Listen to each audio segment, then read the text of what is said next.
iPad tips and tricks that you need to know. Today we're going to look at the Apple application Freeform, which is Apple's digital whiteboard app. We're going to create a new board and name it. Freeform allows you to mark up any document, so I'm going to go ahead and use the pen tool and the highlighter tool to kind of create a cool title at the top of my page. Now I'm going to go ahead and navigate to Safari to kind of add more to my page. So the first thing that I'm going to do is grab images from Safari and go ahead and save them to photos. Once I do that, I'm going to navigate back to Freeform and add those photos into my whiteboard. I'm going to organize the photos a little bit, and then I'm going to go ahead and remove the backgrounds from the photo. This is just kind of a decorative, making the whiteboard look a little bit nicer. Now I'm going to go back to Safari and look up some useful information for my whiteboard.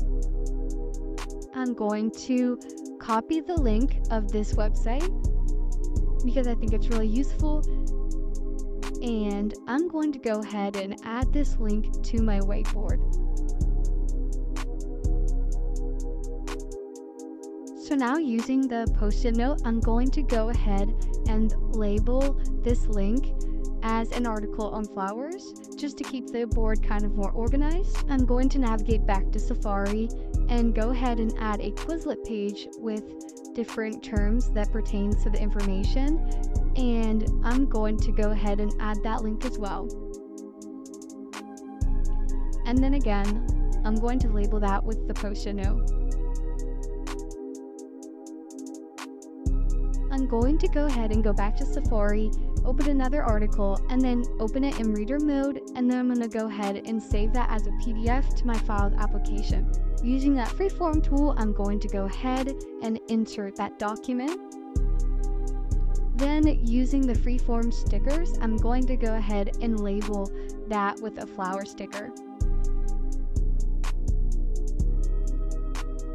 The cool thing with Freeform is that you can share with anyone, so you're able to kind of use this as a study tool or a class whiteboard, anything like that.